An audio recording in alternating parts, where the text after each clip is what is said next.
निर्वैर और सिद्धू जी एक्सेप्ट कर लें होस्ट की पोजीशन। हाँ जी कर लिया।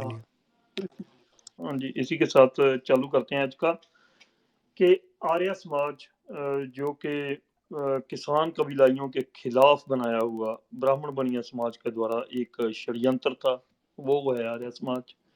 वो है आर्य समाज जो कि कांग्रेस, आरएसएस, इन सब का सहयोगी प्लान सहयोग संस्था, जिसने के जो बहुत इम्पोर्टेंट देखने वाले कि कैसे उन्होंने बार बार किसान कबीलाई समाज के साथ षड्यंत्र करने की, धोखा देने की कोशिश की। इसमें दो इम्पोर्टेंट जो चैप्टर आते हैं वो है पहला सर छोटू राम के साथ घटित हुई घटना। वो ये कि सर छोटू राम कांग्रेस की स्थापना उन्होंने की और रोहतक में, और उसके प्रधान भी बने।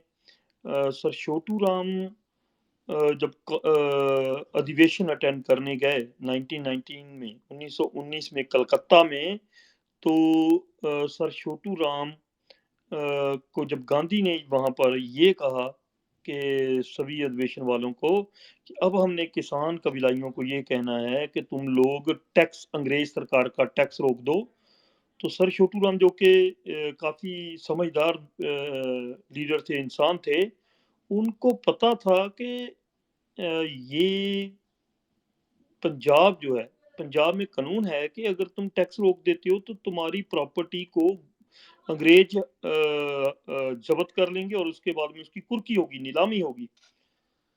तो उन्होंने कहा कि क्यों ना ऐसा किया जाए गांधी जी के, जहां हम किसानों से ये बात कह रहे हैं, हम कारखानेदार, मिल मालिक, फैक्ट्री मालिक, जितने भी व्यापारी वर्ग है, इनको भी कहें कि तुम भी टैक्स रोक दो। तो गांधी जी भड़क उठे उस पर। सर छोटू राम से उनका झगड़ा भी हो गया इस बात पे, और उन्होंने कहा कि नहीं, ऐसा नहीं करना है। तो सर छोटू राम वापस आए और उन्होंने 3 दिन तक इसका अध्ययन किया कि ये क्या कर रहे हैं। तो उन्हें समझ आ गई कि ब्राह्मण बनिया गैंग सरासर सीधा सीधा जाट समाज, गुर्जर, सैनी, कंबोज, लुबाना, खत्री, ये सब जितने भी हमारे कबीलाई समाज हैं, उनके खिलाफ एक साजिश बना रहा है कि वो टैक्स रोकेंगे, उनकी जमीनें जब्त होंगी, फिर कुर्क होंगी। तो ये जो ब्राह्मण बनिया समाज जो कि टैक्स दे रहा होगा, वो ही इन सब जमीनों पर काबिज हो जाएगा। ये पहली घटना थी। इसको बाद में उन्होंने कांग्रेस को छोड़ दिया, यूनियनिस्ट पार्टी का गठन किया, जिमीदारा पार्टी का गठन किया, और फिर पंजाब की सत्ता जो है वो उन्होंने हथियाई। और दूसरा है जब अंग्रेज ब्रिटिश चले गए और इस देश पर ब्राह्मण बनिया काबिज हो गए, तब जब वहां पर लाला सच्चर की सरकार बनी पंजाब में, तो उन्होंने एक फार्मूला तैयार किया कि ये जो जलंधर डिविजनरी है, इसके अंदर जितने भी जिले आते हैं तो उनमें हिंदी पढ़ाई जाएगी, और अम्बाला की तरफ जो डिविजनरी बनती, जो आज के हरियाणा में डिविजनरी बनती, उसके अंदर जितने भी जिले आते हैं उनमें पंजाबी पढ़ाई जाएगी, ताकि इधर के ऑफिसर उधर और उधर के ऑफिसर इधर जब आकर काम करें तो उन्हें कोई प्रॉब्लम ना आए। ये जब तक वो 9 साल तक सच्चर जो कि खुद ब्राह्मण बनिया कैटेगरी से आते थे, गोपीचंद नारंग उसकी, उन लोगों की बिरादरी से आते थे, जब तक वो थे तो जितना भी बढ़िया ज्यादातर जो अखबार या मीडिया था वो लाला जब बढ़िया गैंग के पास था। वो पहले सर छोटू राम का भी विरोध करते थे, और अब इन्होंने सर छोटू राम के विरोध के साथ साथ उनका सपोर्ट करते रहे तब तक, 9 साल तक इस सच्चर का। पर जैसे ही जाट समाज से आने वाले प्रताप सिंह कैरों पंजाब के, संयुक्त पंजाब के मुख्यमंत्री बने, तो उन्होंने गलत खबरें छापनी शुरू कर दी उनको हटाने के लिए, और फिर उन गलत खबरों के चलते चलते उन्होंने जो आज का हरियाणा है वहां पर ये आंदोलन चलाने की भी कोशिश की कि हम लोग तो हिंदी हैं, हमें पंजाबी क्यों पढ़ाई जा रही है। उसमें भी वो लोग कामयाब नहीं हो सके। जैसे पहला ब्राह्मण बनियों के गैंग का जो फार्मूला था उसको सर छोटू राम ने फेल कर दिया, दूसरी बार उसे प्रताप सिंह कैरों ने फेल कर दिया। ये होने के बावजूद आज भी हमें समझना होगा कि आज भी वही साजिश, ये ब्राह्मण बड़िया गैंग जो है ये फैला रहा है। आज हम आते हैं उसके बाद में जर्नैल सिंह जी भिंडरांवाला का जिक्र हुआ, उन्होंने उनके खिलाफ कैसे इन्होंने साजिश की। आज हम पहुंचते हैं उसके बाद में एक और मंडल कमीशन का बहुत जिक्र हुआ जिसमें कि जाट समाज को बाकी के समाजों से तोड़ा इसी लाला ग्रोह ने। आज हम आते हैं चैप्टर नंबर 8, सत्यार्थ प्रकाश या सत्यानाश प्रकाश। तो ये असल में है क्या? सत्यार्थ प्रकाश आर्य समाजियों की मेन पुस्तक है, मेन किताब है। उसके बारे में लिखा गया है कि ये सत्यार्थ प्रकाश है या सत्यानाश, जाटों का सत्यानाश प्रकाश है। अभी तक के लेखों में हमने आर्य समाजियों के इतिहास की समीक्षा की है। आगे हम महर्षि दयानंद कृत पुस्तक सत्यार्थ प्रकाश की समीक्षा करेंगे, क्योंकि जो भी व्यक्ति आर्य समाजी इतिहास की असलियत को उजागर करता है उससे आर्य समाजी पहला सवाल यही पूछते हैं कि क्या आपने सत्यार्थ प्रकाश पढ़ी है। अब अगर यह समीक्षक जवाब दे कि हाँ पढ़ी है, तो आर्य समाजी तुरंत अगला सवाल दागते हैं कितनी बार पढ़ी है। मानो सत्यार्थ प्रकाश हिंदी में नहीं फारसी भाषा में लिखी गई हो, जो उसे कई बार पढ़ना होगा। मेरा मानना है कि कोई भी पुस्तक अगर ध्यानपूर्वक पढ़ी जाए तो उसे बार बार पढ़ने की जरूरत नहीं रहती, लेकिन फिर भी आर्य समाजियों के कई बार कहने पर मैंने इस पुस्तक को कई बार और पढ़ा। तो ये जो लेखक है वो लिखता है कि आर्य समाजी कहते हैं कि तुमने सत्यार्थ प्रकाश नहीं पढ़ी, ये पहला क्वेश्चन आएगा। दूसरा आएगा कि अगर पढ़ी है तो कितनी बार पढ़ी है। तो लेखक का मत है और बिल्कुल मैं भी इससे सहमत हूँ कि चाहे 100 बार पढ़ो चाहे एक बार पढ़ो, अगर आप समीक्षा से किसी किताब को पढ़ते हो तो आपको पहली बार में ही सब कुछ समझ आ जाता है। फिर भी राइटर ने उसे अच्छी तरह से बार बार पढ़ा। तो जितनी ही बार मैंने इस पुस्तक को पढ़ा उतनी ही बार मुझे कोई ना कोई बोगस बात इस किताब में नजर आई। आर्य समाजिया द्वारा दिए गए स्थूल तर्कों को तो मैं परिचित था ही, इस पुस्तक को पढ़ने पर मुझे यह मालूम चला कि आर्य समाजी इतने स्थूल तर्क क्यों कर नहीं पाते हैं। जैसे एक स्थूल तर्क आर्य समाजी यह देते हैं कि ऋग्वेद में सारी दुनिया का ज्ञान है, क्योंकि ऋग्वेद दुनिया की सबसे प्राचीन पुस्तक है। एक आर्य समाजी ने तो यहाँ तक कहा कि वेद 1 अरब 96 करोड़ 8 लाख 92 हजार 976 साल पहले विक्रम सदन के शुरू होने से पहले उत्पन्न हुए थे। ये भी बात कहेंगे आपको आर्य समाज के लोग कि ये जो वेद हैं और स्पेशली ऋग्वेद जो है ये 1 अरब 91 करोड़ 8 लाख 52 हजार 976 साल विक्रम संवत में शुरू होने से पहले उत्पन्न हुए थे। मतलब कहने का ये कि जो डायनासोर थे वो इनको पढ़ रहे थे। तो ये जो ऐसी बोगस या भोंगी बातें करते हैं, क्या कहते हैं पंजाबी में, ना सर ना पैर सिर्फ हवाई फैर, तो ये कहाँ से आते हैं? तो जब आप सत्यार्थ प्रकाश का अध्ययन करते हैं तो आपको पता चल जाता है कि इसमें लिखा क्या, क्यों ये इतना जाटों को मूर्ख बना रहा है, जाट इतने मूर्ख कैसे बन गए।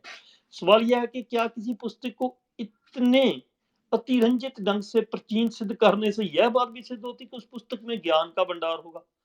अगर मान भी लिया जाए कि ये किताब पुरानी है, वरना पहले तो हमने वो भरम का पुलंदा और 2-3 किताबों से अध्ययन किया था कि संस्कृत भाषा इतनी प्राचीन नहीं है।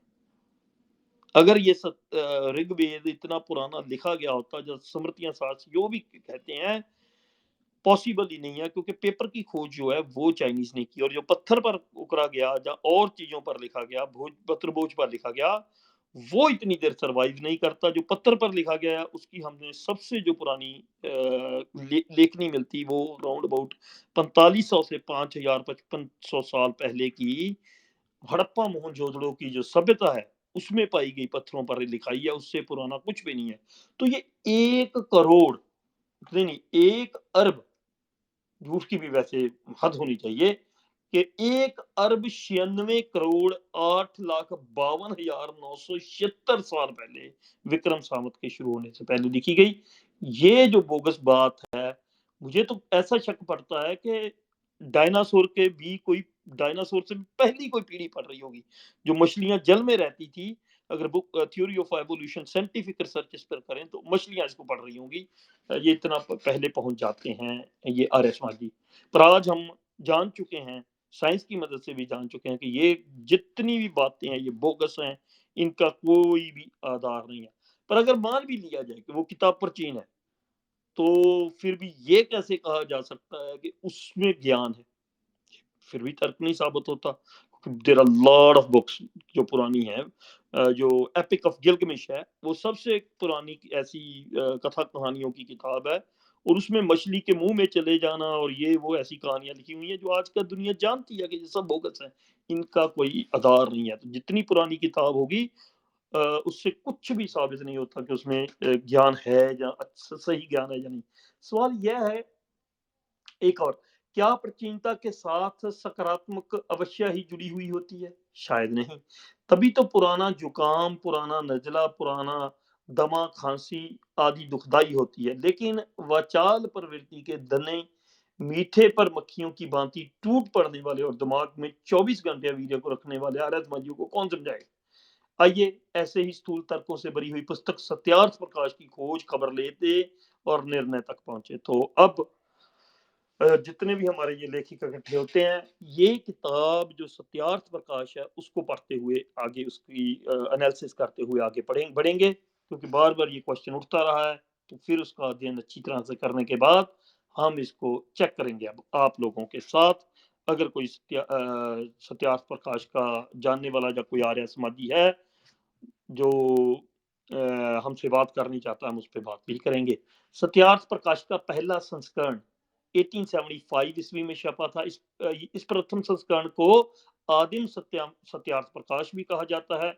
यह प्रथम संस्करण का सत्यार्थ प्रकाशन के एक ही प्रकार प्रकाशित हुआ था, फिर आर्य समाजियों ने इसे कभी प्रकाशित नहीं किया। तो जो इसको पहला वर्जन है वो 1875 में छपा था, और इसको एक बार ही छिपवाया गया था, इसको दोबारा नहीं छिपवाया गया क्योंकि इसमें गलतियां थी, ये आर्य समाज खुद भी जानता है, तो उन्होंने फिर से नई किताब छपवाई थी। फिर आर्य समाजियों ने इसे कभी प्रकाश नहीं किया, क्योंकि एक तो 1884 ईस्वी में सत्यार्थ प्रकाश का दूसरा संशोधित संस्करण प्रकाशित हुआ था, जो प्रथम संस्करण के मतलब की जरूरत नहीं था। दूसरा इसका कारण यह भी था कि प्रथम संस्करण में अत्यधिक पत्तीजनक बातें थी, जिस वजह से इसे संशोधित करना पड़ा। तो जो पहला चैप्टर ये स्वामी दयानंद लिखते हैं, पहली किताब का हिस्सा लिखते हैं पहली बार 1875 में, उसमें गलतियां थी, ये खुद आर्य समाजी जानते हैं, इसलिए उन्हें ठीक करके दूसरी बार लिखना पड़ा।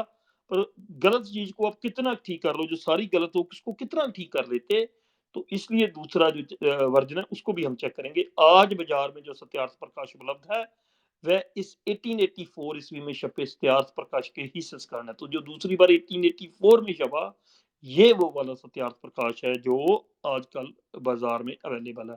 आदरणीय सत्या प्रकाश दयानंद ने अंग्रेजों की प्रशंसा की है तथा पित्रादिकों के तर्पण और श्राद्ध से होने वाले हवन हेतु दूध, घी और मांस का भी सामग्री के रूप में इस्तेमाल करने की सलाह दी है। तो जो पहला पाठ किया गया था, उसमें दूध में श्राद्ध और पितृदाकों में होने वाले यज्ञ और सब में हवन जो थे, उनमें दूध, घी और मांस को भी डालने की बात की है। ये जो पहला पाठ सत्यार्थ प्रकाश का था, और अंग्रेजों की जो प्रशंसा की है, पेज नंबर 42, पंक्ति 25-27, पुष्ट 47, पेज पंक्ति 21-22, पेज 45, पंक्ति 14 एंड 15। अगर आप इसको पढ़ेंगे तो आपको क्लियर पता चल जाएगा कि अंग्रेजों की कैसे भक्ति कर रहा था वो बंदा, मांस डालने की कैसे बात कर रहा था, और मांस का पिंडदान देने में कुछ पाप नहीं। जो पदार्थ आप खाएं उसी से पंचमहा यज्ञ करें।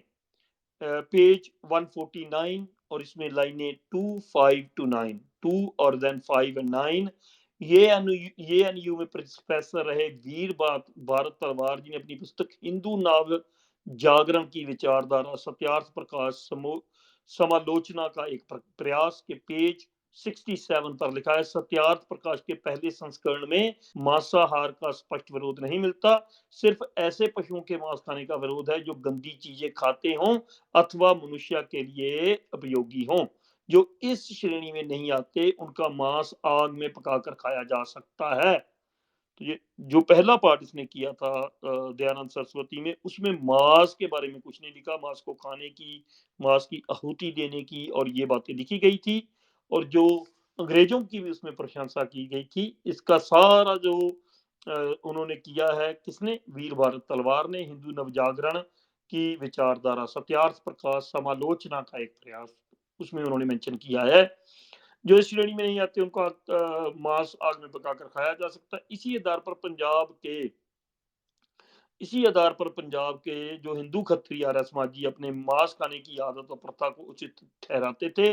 बाद में दयानंद मांसाहार के पक्के विरोधी हो गए और सत्यार्थ प्रकाश में भी सुधार कर लिया।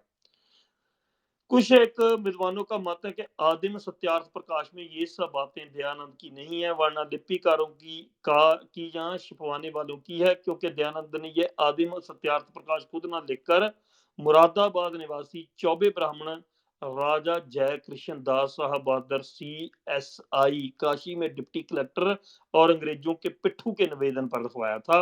12 जून 1874 शुक्रवार को काशी में सत्यार्थ प्रकाश लिखवाने का काम शुरू हुआ था और इस चौबे ब्राह्मण ने महाराष्ट्रीय ब्राह्मण चंद्रशेखर को स्वामी जी के विचारों को लिखने के लिए नियुक्त किया था। स्वामी जी बोलते जाते थे और पंडित चंद्रशेखर लिखते जाते थे। अतः चूंकि दयानंद ने खुद यह ना लिखकर यह लिखवाया था, तो इस प्रक्रिया में घोटाला हुआ तथा लिखने वालों ने या मुद्रण करने वालों ने ये विपरीत बातें सत्यार्थ प्रकाश में डाल दी। तो ये जो ब्राह्मण थे, इन्होंने जो डिप्टी कलेक्टर थे और अंग्रेजों के पिट्ठू थे, इसने बंदा हायर किया था ताकि ये जो ब्राह्मण है, दूसरा चौबे ब्राह्मण ने महाराष्ट्र के ब्राह्मण चंद्रशेखर को तैनात किया था तनख्वाह पर कि तुम बातें इनकी लिखते जाओ। इसलिए कुछ आर्य समाजी आपको ये तर्क देंगे कि इसमें मिलावट इसलिए हो गई क्योंकि ये उसने खुद नहीं लिखा था, इसलिए दोबारा लिखना पड़ा। जबकि दूसरी ओर JTF जॉर्डन जैसे विद्वानों का मानना है कि ऋषि दयानंद की पहले यही मान्यताएं थी कि जो उन्होंने बाद में बदल ली और द्वितीय संस्करण में आवश्यक संशोधन कर दिए। पहली बात तो यहाँ पर ये उठती है कि अगर वो कहते हैं कि दयानंद जो लिखवा रहा था, जो बंदा उसको लिख रहा था उसके पास में बैठकर, उसके साथ बैठकर ही गलत लिख रहा था, तो अगर उसी को दयानंद नहीं पकड़ पा रहा था, अपने पास में बैठा जो बंदा, तो दयानंद के महर्षि या महाज्ञानी होने पे सवाल तो वहीं पर उठ करता है। अगर वो उस बंदे की बात नहीं पकड़ पा रहा था, तो वो दुनिया की बड़ी बातें कैसे पकड़ पा रहा था? जबकि JTF जॉर्डन जैसे विद्वान लिखते हैं कि नहीं, वो बिल्कुल ऐसा ही पहले मानता था, बाद में उसने अपनी राय चेंज की है जाटों को खुश करने के लिए। जैसे मैंने पहले भी एक जगह पे पढ़ा है कि अगर वो अंग्रेजों के पिट्ठू की तरह एक्ट करता, तो जाट समाज कभी भी उसके चंगुल में नहीं फंसता। और ये JTF जॉर्डन की किताब Dayanand Saraswati, his life and ideas, Oxford university press, 1979, page 121 313, और उनकी जो टिप्पणी नंबर 90 है उसमें लिखा गया है। उनके अनुसार दयानंद ने प्रथम संस्करण को सामने रखकर ही द्वितीय संस्करण लिखवाया था। ये पेज नंबर 100 पे भी लिखा हुआ है कि वो जो पहला भाग था उसको सामने रखकर ही दयानंद सरस्वती ने सेकंड पार्ट लिखवाया था। स्वयं दयानंद ने दूसरे संस्करण की भूमिका में इसकी पहले संस्करण की केवल भाषा को शुद्ध बताया है, परंतु उसे अप्रमाणिक नहीं ठहराया। संदर्भ डॉक्टर राम प्रकाश सत्यार्थ प्रकाश विमर्श 2006 में छपी पुस्तक में पेज नंबर 30 पर लिखा है कि खुद दयानंद सरस्वती ने भी ये कहा था कि पहले संस्करण में प्रॉब्लम कोई नहीं है। उसकी जो भूमिका में लिखा हुआ है, दूसरे सत्यार्थ प्रकाश की भूमिका में लिखा हुआ है कि पहले पर जो है उसकी सिर्फ भाषा अशुद्ध है, उसको हम जो ग्रामेटिकली एरर्स या दूसरी हैं उनको ठीक करने जा रहे हैं। इस संदर्भ में मैं जॉर्डन साहब से सहमत हूँ कि पहले 1875 ईस्वी में दयानंद की यही मान्यताएं थी जो उन्होंने बाद में बदल ली थी। जाट समाज में या इधर दूसरे किसान कबीलाई समाजों में रहने के बाद उन्होंने ये बात पकड़ ली थी कि अगर मुझे किसान समाज का दिमाग खराब करना है, तो मुझे कैसे खुद को मॉडिफाई करना होगा, और वही उसने किया था। इसलिए सत्यार्थ प्रकाश 1 और सत्यार्थ प्रकाश 2 में अगर कोई असमानताएं हैं तो उसका कारण दयानंद सरस्वती की बदली हुई सोच थी। अगर पहले दयानंद की ये मान्यताएं नहीं रही होती तो निश्चय ही दयानंद प्रथम संस्करण में हुए इस घोटाले का बांडाफोड़ द्वितीय संस्करण की भूमिका में करते, जिससे सनद रहे और भविष्य में कोई भी व्यक्ति वैदिक साहित्य के साथ छेड़छाड़ ना कर सके, क्योंकि यह कोई साधारण मामला नहीं था। लेकिन दयानंद ने इस घोटाला करने वाले की भी कोई चर्चा ही नहीं की, केवल इतना लिखा कि दूसरे संस्करण में व्याकरण संबंधी अशुद्धियां दूर की गई हैं। तो ये बहुत गंभीर मामला है कि दयानंद के जो आज के पुजारी बचे हैं, वैसे तो जाट समाज समझ चुका है, जाग चुका है कि ये एक फ्रॉड था ब्राह्मण के द्वारा उनके साथ। पर जो आज भी उनके बचे हुए दयानंद के भक्त हैं, अगर वो आपको ये बात भी कहते हैं कि पहला संस्करण तो उसमें गलत लिख दिया था और दूसरा संस्करण जो ठीक है, तो इसमें भी ये प्रॉब्लम है कि दयानंद ने खुद कभी ये बात नहीं लिखी थी। अतः गुजराती ब्राह्मण दयानंद ने जो विचार महाराष्ट्रीय ब्राह्मण चंद्रशेखर को लिखवाए थे, वही विचार ज्यों के त्यों उत्तर प्रदेश के चौबे ब्राह्मण जय कृष्ण दास ने आदिम सत्यार्थ प्रकाश के रूप में छपवा दिए। तो आदिम सत्यार्थ प्रकाश में जो उस वक्त के दयानंद के विचार थे वही छुपाए गए थे, अपने से कुछ नहीं, उन लोगों के द्वारा। सवाल है कि प्रथम संस्करण से दूसरे संस्करण तक आते आते दयानंद के विचारों में इतना परिवर्तन क्यों आया कि पहले संस्करण में दयानंद ने अंग्रेजों की प्रशंसा की और दूसरे में भाववादी आलोचना की, तथा पहले संस्करण में दयानंद ने मांस तक के पिंडदान का समर्थन किया, वहीं दूसरे संस्करण में गरुड़ पुराण और पिंडदान का खंडन किया। तो यहाँ पर उन्होंने गरुड़ पुराण और पिंडदान दोनों का खंडन कर दिया, पर पहले में वो मांस को पिंडदान करने के समर्थन थे। कारण ढूंढेंगे हम। इसका कारण यह था कि 7 अप्रैल 1875 ईस्वी में आर्य समाज की स्थापना हुई बॉम्बे में, और एक साल के भीतर ही 1876 ईस्वी में आर्य समाज का अनौपचारिक हेडक्वार्टर बंबई से लाहौर में स्थानांतरित शिफ्ट हो गया, जिसकी स्थापना की औपचारिक घोषणा 14 जून 1877 ईस्वी को की गई। इसका संदर्भ है विष्णु प्रभाकर की लिखी हुई भारतीय साहित्य के निर्माता स्वामी दयानंद सरस्वती, पेज 60, साहित्य अकादमी प्रकाशन न्यू दिल्ली में छपी इस किताब से हमें मिलता है एग्जैक्टली। लाहौर में हेडक्वार्टर बनने पर यहाँ के जो हिंदू खत्रियों ने दयानंद को समझाया कि आदिम सत्यार्थ प्रकाश में जो कुछ आपने लिख रखा है उसे बदलना पड़ेगा, अन्यथा जाटों को आर्य समाज में दीक्षित करके सिख धर्म से रोकने की जो आपकी योजना, तो छोड़िए। अगर जाटों ने यह सत्यार्थ प्रकाश पढ़ ली तो आप जाटों के हाथों पिटकर पंजाब से जाओगे, क्योंकि वो आया था जितने भी जाट हैं जो सिख समाज की तरफ से जा रहे थे उनको रोकने के लिए। तो ये जो लाहौर के हिंदू बनिए और खत्री थे, इन्होंने बताया कि भाई ये सत्यार्थ प्रकाश हमने पढ़ा है, अगर जाटों ने भी यही सत्यार्थ प्रकाश पढ़ लिया तो आपका वो प्लान कि जाटों को सिक्खी में जाने से रोकना है वो तो कामयाब बिल्कुल ही नहीं होगा। साथ में आपकी जाटों के हाथों से अच्छे से पिटाई भी होगी। क्योंकि आपने जो भी लिखा है वह 100% जाट धर्म के विपरीत लिखा है। तो जाट जिस मूल भावनाओं को मानते थे, अगर ये बातें उन्होंने पढ़ ली, ये तो बिल्कुल ऑपोजिट लिखा है कि जाट तो ब्राह्मण को मानता ही नहीं है। पिंड करना तो छोड़िए, अगर वह ऐसा कभी गलती से कर भी दे तो उस दिन दिए गए दान को वापस छीनने की ताकत भी वही रखता है।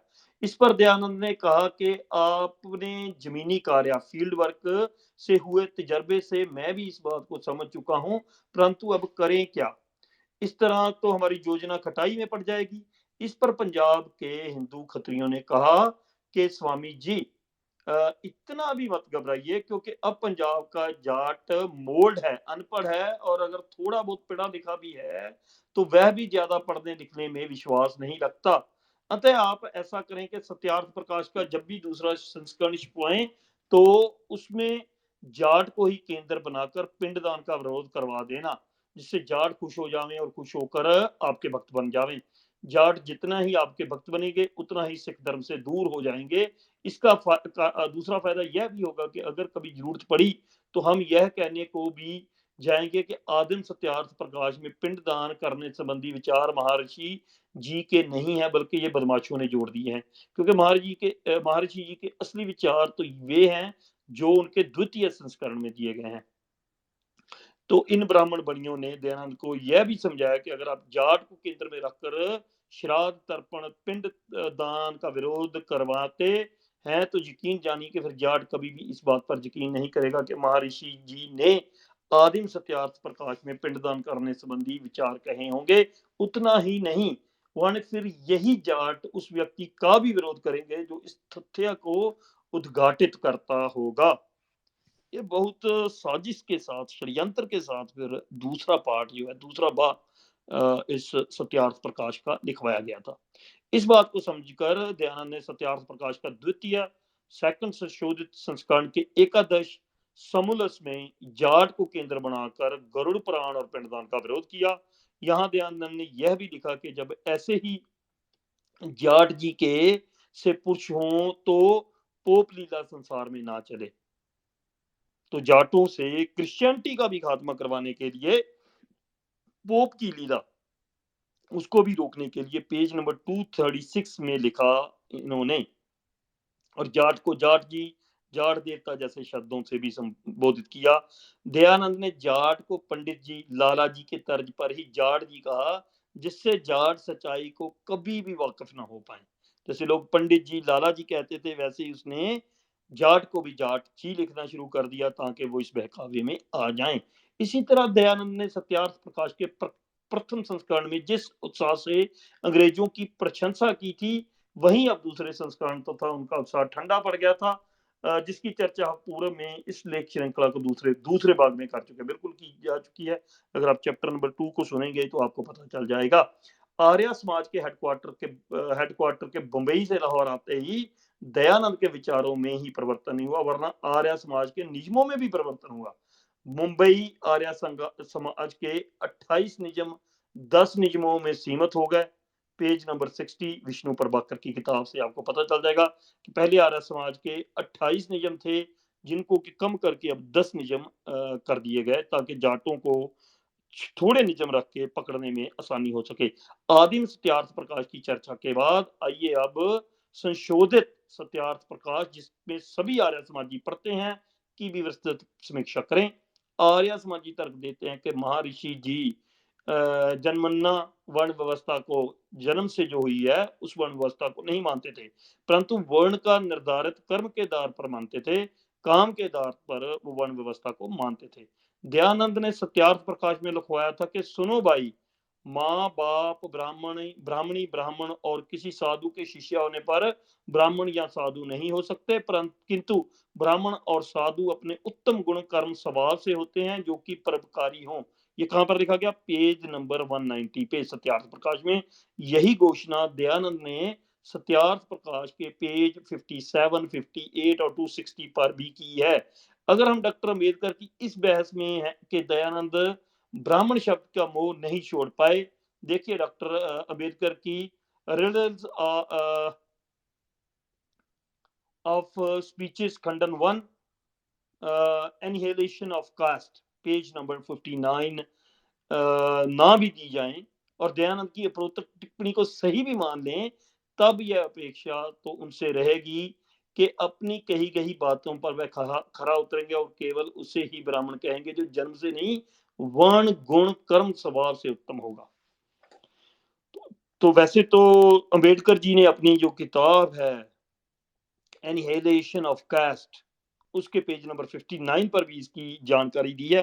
पर अगर हम थोड़ी देर के लिए अम्बेडकर की वो किताब को ना भी सामने रखें, अम्बेडकर जी की किताब को साइड पे भी कर दें, तो ये बात कहता था स्वामी दयानंद के जन्म से ब्राह्मण नहीं, आपने कर्म से ब्राह्मण मानना है। तो जैसे आजकल भी हमारे साथ फ्रॉड करते हैं लोग इधर आके कि वर्ण व्यवस्था जन्म से नहीं कर्म से है, तो यही अगर तो उसने डेफिनेटली उन लोगों को ब्राह्मण कहा होगा जो गुण से या कर्म से स्वभाव से उत्तम होंगे। लेकिन दुख बात यह है कि दयानंद कहीं पर भी इस बात पर खरा नहीं उतरा। उसने झूठे लपट कपटी व्यक्तियों को तो ब्राह्मण कहा, विषयापन में जिज्ञासु महापुरुषों को भद्दी गालियां तक दी। तो जो लोग पढ़े लिखे जहां विचारक लोग थे, उनको क्योंकि वो ब्राह्मण पैदा नहीं हुए थे तो उनको गालियां दी, और जो कपटी लालची झूठे लोग थे वो चूंकि ब्राह्मण पैदा हुए थे तो उसने उनकी प्रशंसा की। अब हम चलते हैं, दयानंद कबीर जी के बारे में लिखते हैं कि किसी व्यक्ति के पास संस्कृत पढ़ने के लिए गया, उसने उसका अपमान किया, कहा कि हम जुलाहे को नहीं पढ़ाते। इस प्रकार कई पंडितों के पास फिरा परंतु किसी ने इसको नहीं पढ़ाया। तब ऊंट पटांग भाषा बनाकर जुलाहे आदि नीच लोगों को समझाने लगा, तंबूरे लेकर गाता था, भजन बनाता था, विशेष पंडित शास्त्र वेदों की निंदा किया करता था। कुछ मूर्ख लोग इसके जाल में फंस गए। तो ये जो कर्म से महाज्ञानी, इस नीच, ये जो नीच दयानंद सरस्वती था, इससे कहीं बहुत बड़े महाविचारक कबीर जी के बारे में अपनी सत्यार्थ प्रकाश के पेज नंबर 246 पे यह लिखता है नांगड़ ब्राह्मण कि कबीर जो था वो किसी के पास संस्कृत पढ़ने गया, जब ब्राह्मणों पंडितों ने उसे नहीं पढ़ाया तो अपमान किया, तो वो ऊट पटांग, जो वहां की लोकल भाषा, उसको ऊट पटांग लिखता है। जो कबीर साहब ने अपनी लोकल भाषा में लिखा, भजन गाए बनाए, उनको ये ऊट पटांग भाषा लिखता है। तो ये भी लिखता है कि कुछ मूर्ख लोग उसके जाल में फंस गए।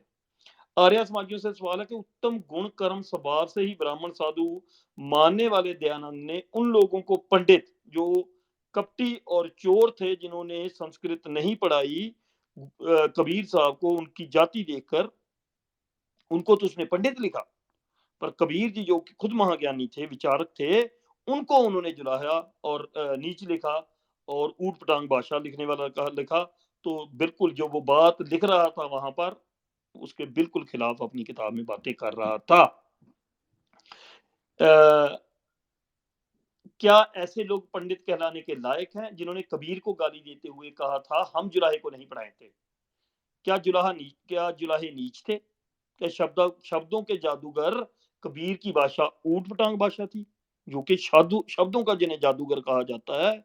इतनी अच्छी अच्छी लेखनी, इतनी लिखी इनकलाबी बानी लिखने वाले कबीर साहब जो हैं, क्या वो ऊट पटांग भाषा में लिख रहे थे?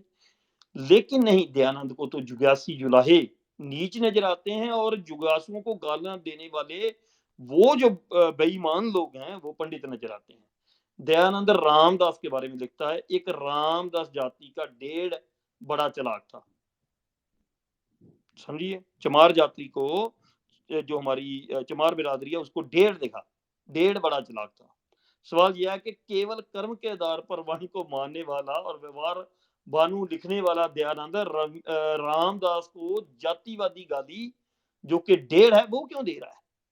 जातिवादी गाली है। अगर वो वाकई लोगों को कर्म से ऊंचा नीचा नहीं मानता था ये स्वामी दयानंद, तो वो डेढ़ क्यों लिखता?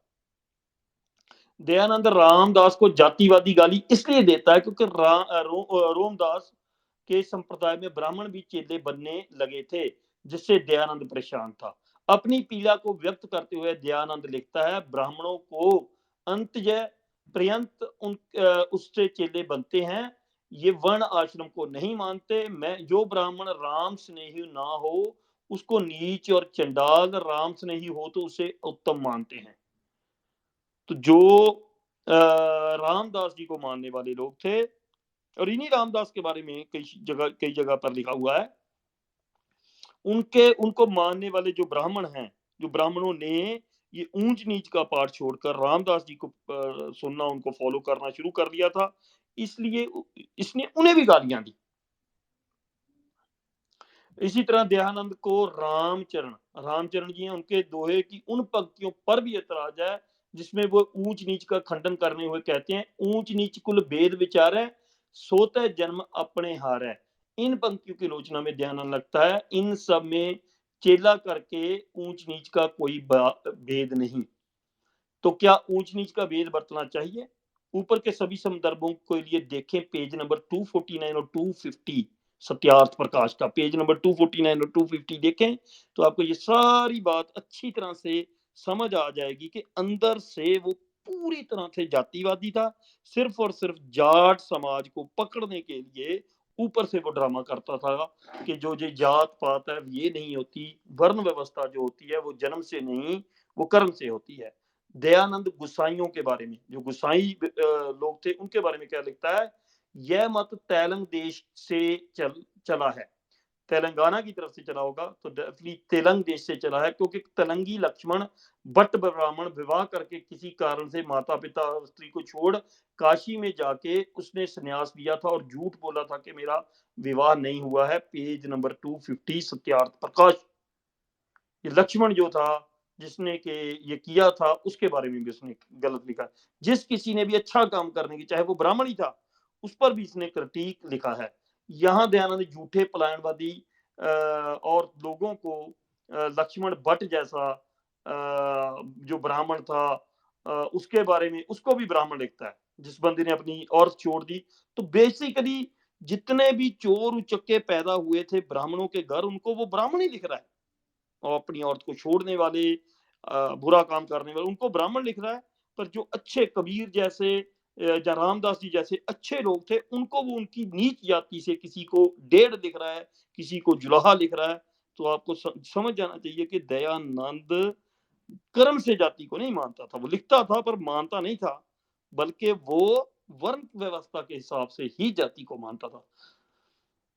दयानंद ने जब 1870 ईस्वी में आर्य समाज की बंबई में स्थापना की, तो यह स्थापना भी 95 स्वर्ण जाति के लोगों को साथ लेकर की। इसमें 37 ब्राह्मण थे और शेष बनिए और हिंदू अरोड़ा थे। आश्चर्य की बात यह है कि इसमें से कई व्यापारी दलाली, हीरो का काम, तंबाकू बेचने का काम कर रहे थे, परंतु फिर भी उनकी जातियां आर्य समाजी रजिस्टर में ब्राह्मणी लिखी गई। बिल्कुल जैसे मैं कहता हूँ, ब्राह्मणी समाज कौन कौन से हैं? ब्राह्मण, बनिए और राजपूत, और किस एक ये हिंदू जो खत्रिय हैं, ये भी उसमें लटके हुए हैं। ये भी अपने आप को जानबूझ के वहां पर पहुंचे गए हैं और कोई इसमें सम्मिलित नहीं है।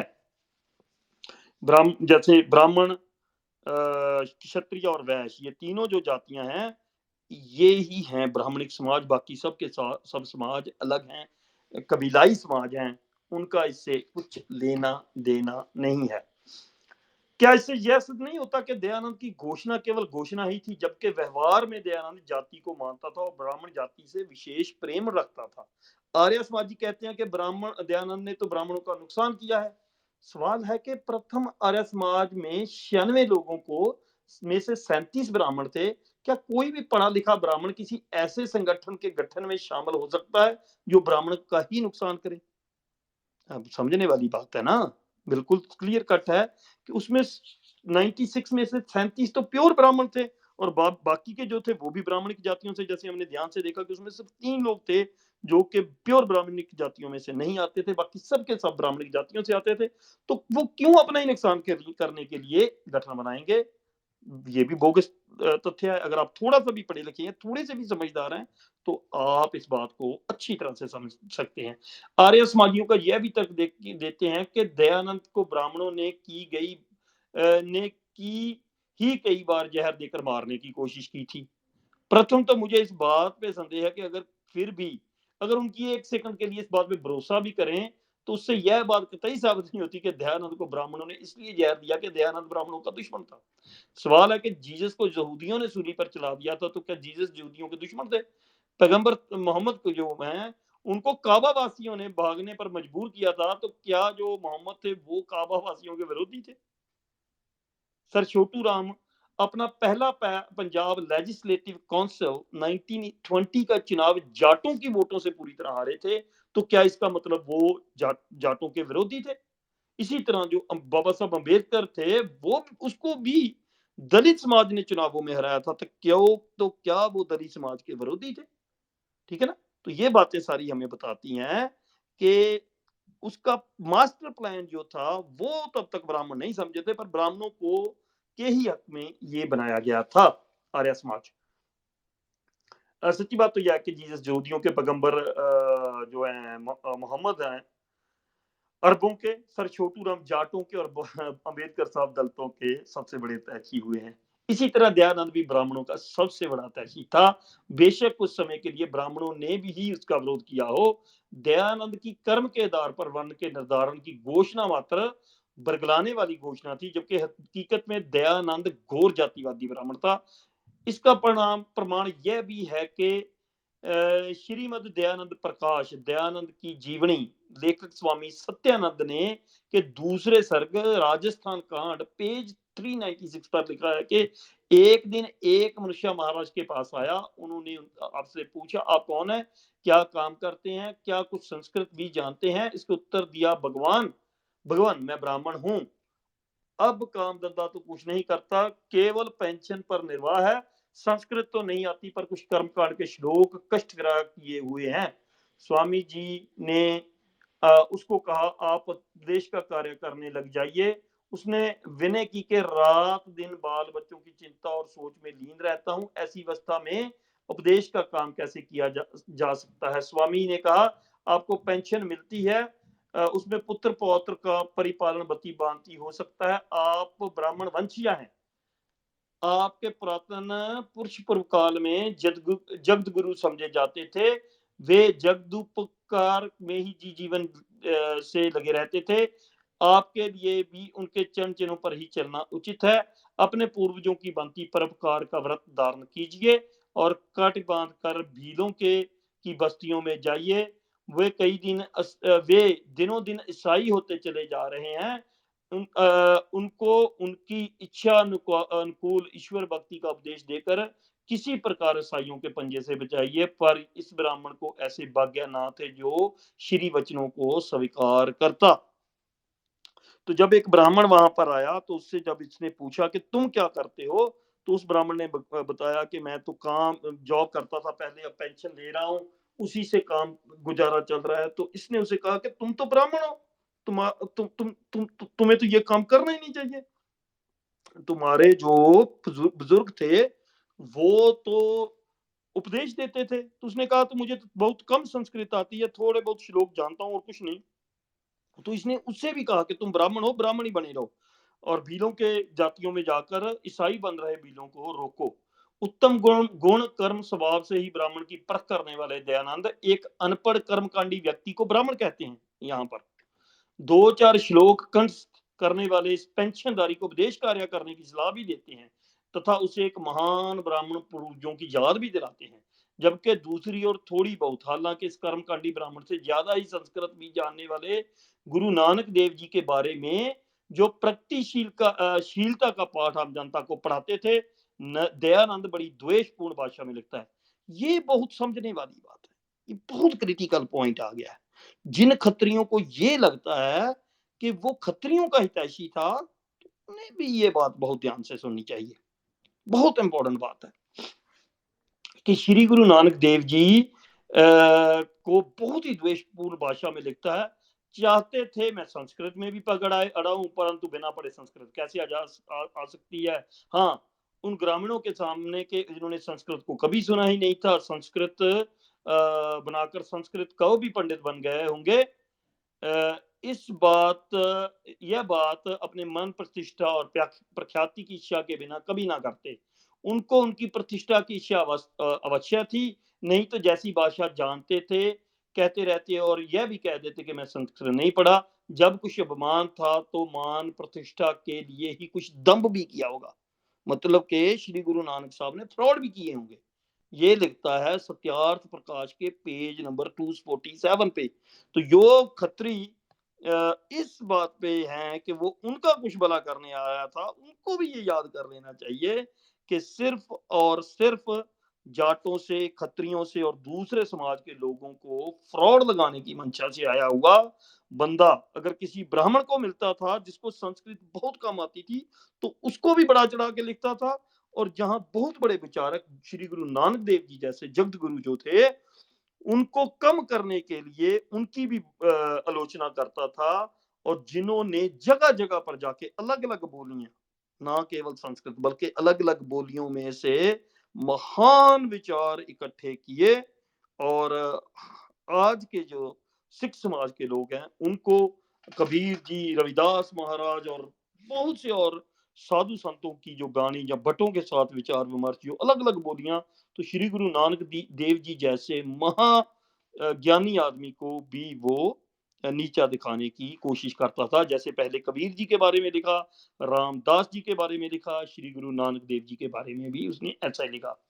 अनपढ़ ब्राह्मण और नानक के इन उद्करणों के मिलान से स्पष्ट होता कि दयानंद का सारा सामाजिक प्रयास केवल जन्मजात ब्राह्मणों के हितों के प्रति ही समर्पित था। उन्हें शूद्रों की चिंता केवल इतनी थी कि कहीं वे ईसाई, मुसलमान या सिख बनकर ब्राह्मणवाद की परिधि से बाहर ना निकल जाएं। दयानंद शूद्र प्रतिभाओं को तो जमकर गालियां देता है, जबकि अनपढ़ गवार कर्मकांडी मूर्ख व्यक्तियों जो कि जन्म से ब्राह्मण हैं को जातीय कारणों से उपदेश करने तक की सलाह देता है। क्या यह दृष्टि का दोगलापन नहीं है? एक बात और, दयानंद ने नानक जी की निंदा करते हुए कहा, जैसी भाषा जानते थे कहते रहते। पेज 247। हालांकि कबीर ने तो ब्राह्मणों द्वारा भगा दिए जाने के बाद भी उसी भाषा में दोहे लिखे थे जैसी वो भाषा जानते थे। उस पर भी गौर जातिवादी दयानंद को शांति नहीं मिली। उसने कबीर जी की लोचना में लिखा था, तब ऊट पटांग भाषा बनाकर जलाहे आदि नीच लोगों को समझाने लगा।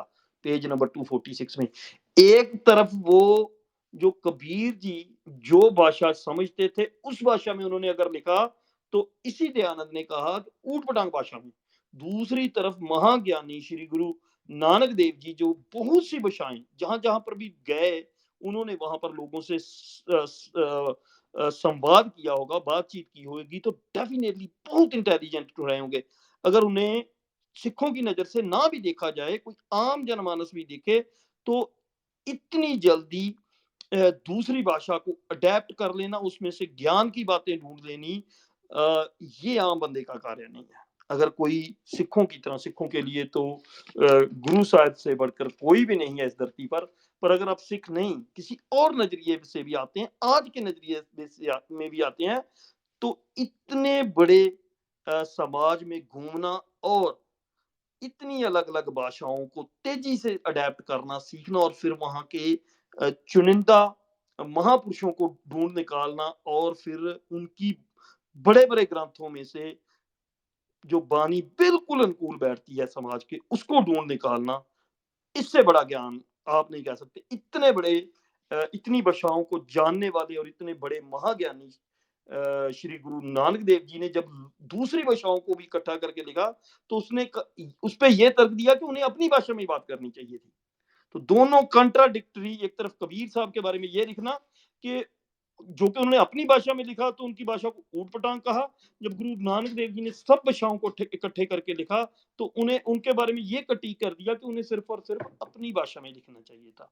तो मतलब कि हर चीज में कीड़े निकालने वाला ये दयानंद सरस्वती सिर्फ और सिर्फ चूंकि कबीर साहब जुलाहा बिरादरी से आते थे और श्री गुरु नानक देव जी खत्री बिरादरी से आते थे, इन बिरादरियों को नफरत करने की वजह से ही वो ये कह रहा था, क्योंकि ये ब्राह्मण नहीं थे, दोनों जातियां, दोनों ही कबीले जो थे वो ब्राह्मण नहीं थे, इसलिए उसने इन दोनों पर कृति की।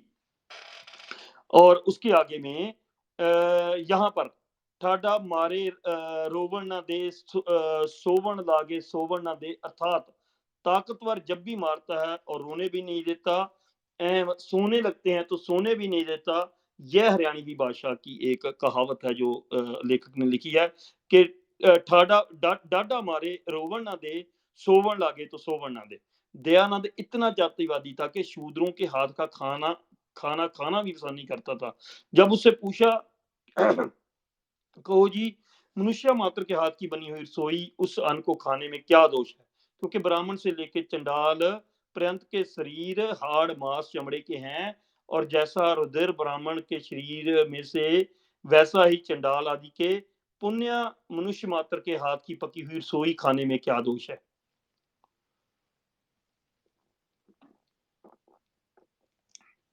किसी ने इनसे जब ये सवाल किया कि जैसे ब्राह्मणों के हाड़ मास लगा हुआ है, ऐसे ही ब्राह्मणों के हाड़ मास हैं, तो जो आप शूद्रों के हाथ, जिनको शूद्र आप कहते हो, वैसे तो मैं आपको कहूं कि पंजाब हरियाणा राजस्थान की धरती पे कोई किसी का शूद्र नहीं है।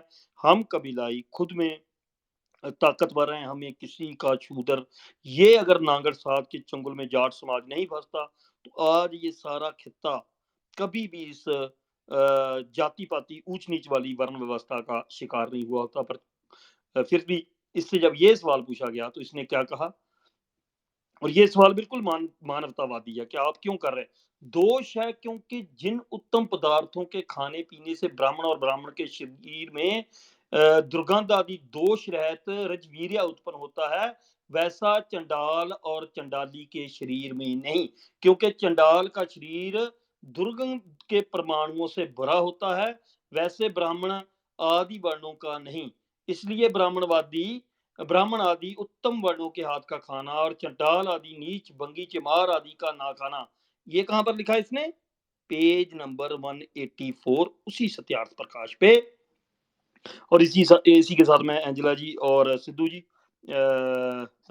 आपसे कहूंगा कि 2 मिनट के लिए बातचीत को कंटिन्यू करें जितनी बात हमने की है, और मैं अभी आपके साथ वापस फिर जुड़ता हूँ 2 मिनट में। मेरे ख्याल से एंजेला जी का कनेक्शन टूट गया है। चलिए कंटिन्यू करते हैं फिर से। ब्रह्मचारी दयानंद अपनी इस जातिवादी सोच को सत्य सिद्ध करने के लिए देखिए कैसे महाघटिया एवं बेहुदा तर्क देता है। भला कोई तुझसे पूछेगा कि जैसा चमड़े का शरीर माता, सास, बहन, कन्या, पुत्र वधु का है, वैसा ही आपकी स्त्री का भी है, तो क्या माता आदि स्त्रियों के साथ ही सर्वस्त्री के समान बरतोगे?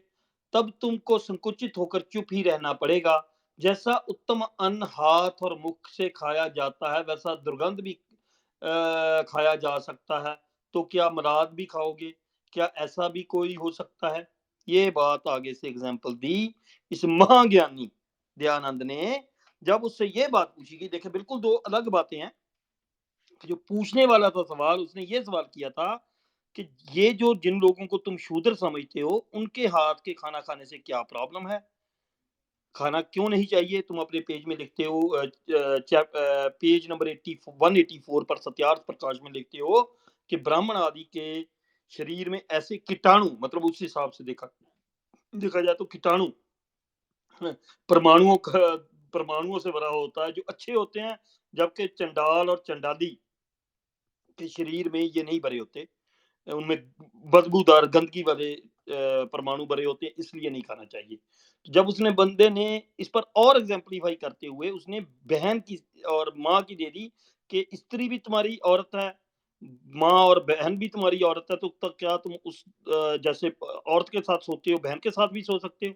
आप क्लियर कट समझ सकते हैं कि कैसे दो एप्पल एंड ऑरेंजेस, टू अलग एग्जाम्पलों को इकट्ठा कर रहा। आज के जो पढ़ा लिखा समाज है वो इन बातों को समझ सकता है कि एप्पल एंड ऑरेंजेस को कंपेयर कर रहा है ये बंदा यहाँ पे। दयानंद की नजरों में चमार, भंगी, शूद्र, मुसलमान, ईसाई, पेज नंबर 181 सत्यार्थ प्रकाश के हाथ का बना और छुआ भोजन खाना माथा के साथ समागम करने और मल खाने के समान है। सिद्धांत के अलावा व्यवहार में भी दयानंद छूत छात के व्यवहार में विशेष सावधानी रखते थे। उनके जीवन का एक प्रसंग आता है कि फर्रुखाबाद की पाठशाला के वे प्रबंध से निश्चिंत होकर स्वामी जी कर्णवास आदि स्थानों में पर्यटन करते हुए भद्रपद सुधी 14 संवत 1928 को अनूप शहर में पधारे। यहाँ ये लाला बाबू की कोठी में उतरने लगे तो उन्होंने उस स्थान के नौकर को कहा कि यहाँ गोरा लोग आदि सभी आकर ठहरते हैं, इसलिए इसके भीतर से धो डालो। उसने जब भीतर से सारे बाग को वरांडे सहित धो डाला, तब महाराज ने भीतर आसन लगाया। ये संदर्भ किस किताब से आता है? श्रीमद दयानंद प्रकाश, चौथा सर्ग, पेज 172। और ये कौन है लेखक? सत्यानंद, जो इसका आगे चेला ही था वो। दयानंद की तरह इसका गुरु विरजानंद दंडी भी पक्का ब्राह्मण था। जब उससे उसके शिष्यों ने पूछा कि वे इसके विषय में कुछ बताएं, तो उसने जवाब दिया कि ये आगे उसने मंत्र लिखा है, इरावती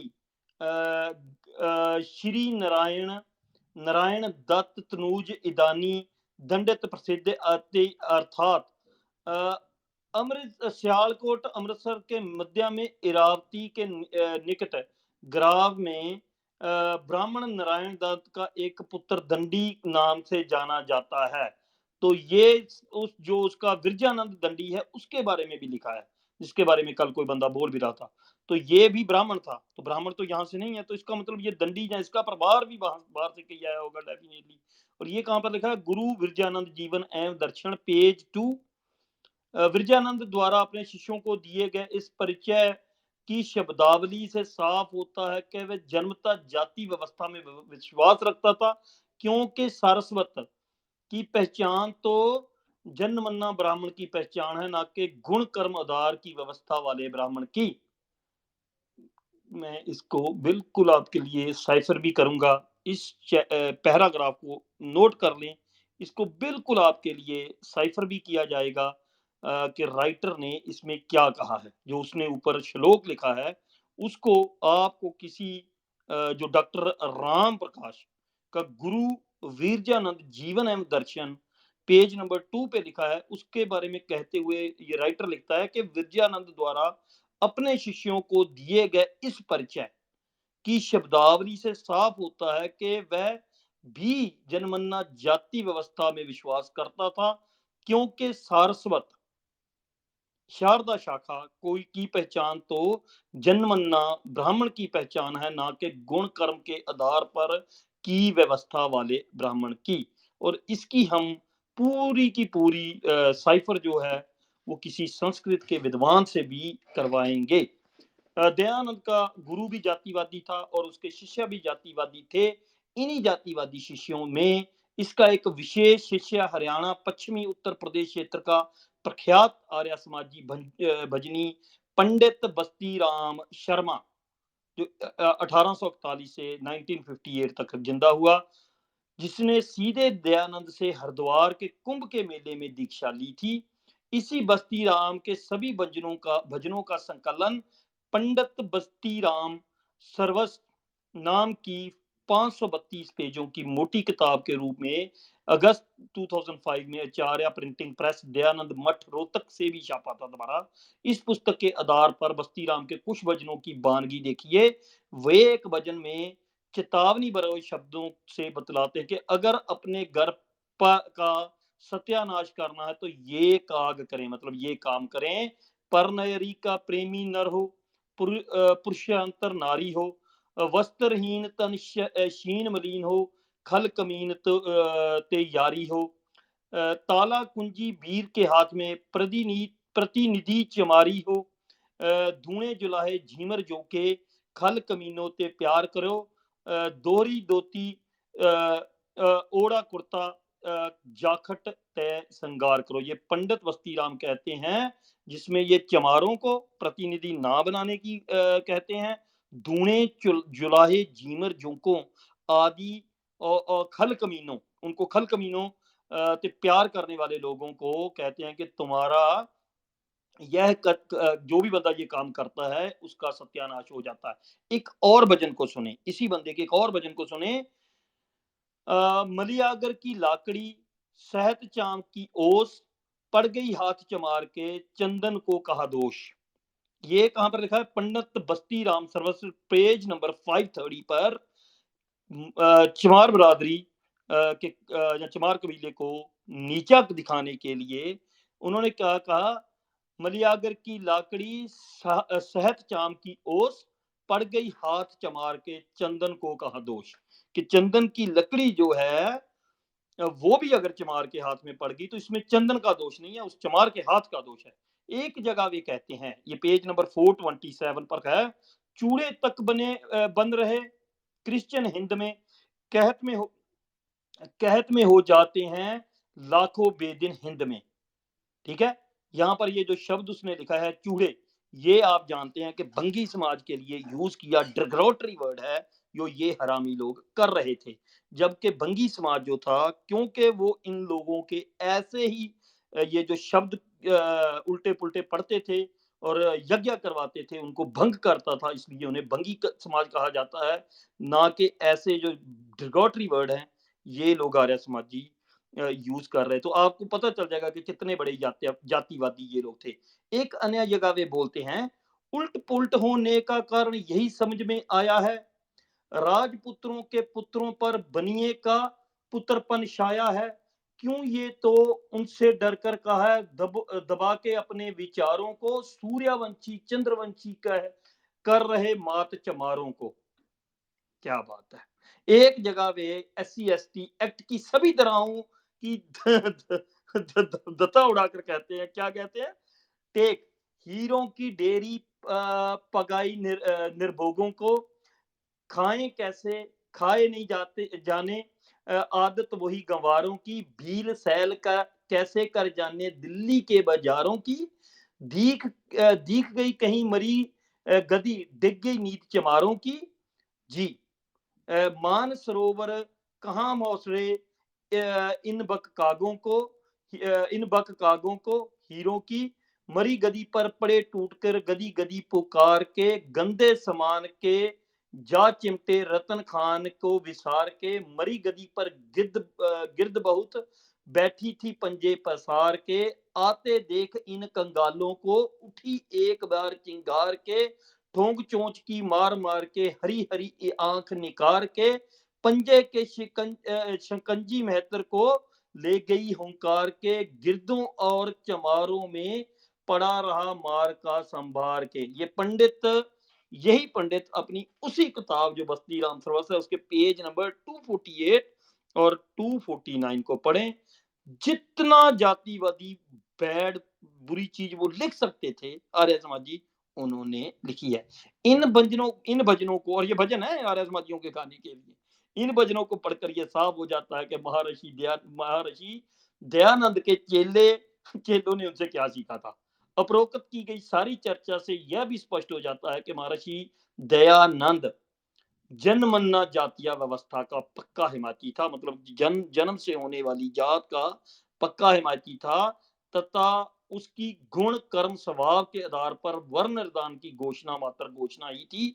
ठीक वैसे ही जैसे कि आजकल की राजनीतिक पार्टियां अपने हर घोषणा पत्र में भ्रष्टाचार मिटाने की घोषणा करती हैं, जबकि भ्रष्टाचार मिटाने की बजाय और बढ़ाती हैं। तो इसमें एक शेर भी लिखा है राइटर ने, अपने कातिल को तो हम पहचान लेते मगर मेरा मसीहा ही मेरा कातिल निकला। अपने कातिल को तो हम पहचान लेते मगर मेरे मसीहा ही मेरे कातिल निकले। तो ये इतने बड़ा जो जातिवादी था, जो जितने भी ओबीसी एससी एसटी समाज आते हैं उन पर तो क्रिटिक लिख ही रहा था और उन्हें आपत्तिजनक शब्दों से पुकार भी रहा था। उसके साथ साथ तो उसने क्लियर कट उनके महापुरुषों, जिनमें कबीर जी आते हैं, जिनमें श्री गुरु नानक देव जी, जो कि खत्री परिवार से संबंध रखते थे, कबीर जी जो जुलाहा परिवार से संबंध रखते थे, उनको भी, इतने बड़े महाज्ञानियों को ब्राह्मणों की अपेक्षा में कुछ नहीं समझा और नीच बताया। जबकि एक अनपढ़ ब्राह्मण, जिसको कुछ एक ही शब्द, मेरे जितने जितने मुझे याद हैं उतने ही श्लोक याद थे, उसको उसने कहा कि तुम तो ब्राह्मण हो, तुम्हारे पुरख भी ये काम करते, तो तुम्हें भी ये काम करना चाहिए। ये थी इस दयानंद सरस्वती की असलियत, और जो सबूतों के सहत, और इसके आने वाले जो आगे पंडित बस्ती राम और दूसरों की जो सारे का सारा सबूतों के सहत उन्होंने दी है, हमारे जो लेखक हैं उन्होंने दी है। और मैं आशा करता हूँ कि आप खुद भी इन्हें पढ़ें, और ये जो मैंने बार-बार वापस जाएँ, जो मैंने यहाँ पर रेफ़रेंसेस दी हैं, उन चैप्टर्स को पढ़ें। वैसे तो हमारे पास सत्यार्थ प्रकाश है, हम उस सत्यार्थ प्रकाश में से निकाल कर भी इनको टैली कर सकते हैं। आप खुद भी टैली करें, श्री गुरु नानक देव जी के बारे में ये क्या लिखता है और कबीर साहब के बारे में ये क्या लिखता है। आप इन सब को टैली करके देख सकते हैं कि वाक़या ही वो इसी सोच का मालिक था। इसी के साथ हम लोग आज का ये जो सेशन है इसे यहीं पर समाप्त करते हैं। आप खुद भी इस सब बातों को टैली करके देख लें, और इस बंदे की किताब जो कि दयानंद का अ, अब आगे आने वाला शिक्षक था, लाइक उसका इस शिक्षक का आगे शिष्य था पंडित बस्ती राम। इसकी किताब जरूर पढ़ें, आपको क्लियर कट पता चल जाएगा कि वो कितना ज्यादा ओबीसी एससी एसटी से प्रेम करता था। ठीक है, क्लियर कट वो शब्द यूज कर रहा है जो किए भी नहीं जा सकते, और उनको उनकी नीयत, जो उनकी नीयत है वो इतनी इतनी बुरी दिखा रहा है कि उनकी नीयत जो है वो गदी मरी हुई गधी जो है उसकी, उस पर उनकी नीयत बिगड़ जाती है। तो प्लीज खुद भी पढ़ें, खुद भी इन बातों को समझें और लोगों को भी समझाएं। ऐसे भ्रष्ट लोगों का पोल-खोल करते चले जाएँगे हम। और अगले चैप्टर जो आगे का चैप्टर कल का चैप्टर हमारा होगा, कल का सेशन हमारा होगा, उसमें हम करेंगे सत्यार्थ प्रकाश का अवैवाहिक या अव्यावहारिक, दोनों ही, अवैवाहिक और अव्यावहारिक जीवन पद्धतियाँ, जिसको कि उसने टारगेट किया था जाट समाज या ऐसे किसान कबीलाई समाज में की जनसंख्या को कंट्रोल करने के लिए। वो कल का हमारा सेशन होगा। हमारे साथ कल को बिल्कुल अब से 1 घंटा पहले जुड़ें, फॉलो कर लें। और जो भी भाई यहाँ पर आते हैं, मैंने देखा कि अमित जी आज फिर आए थे पर फिर चले गए।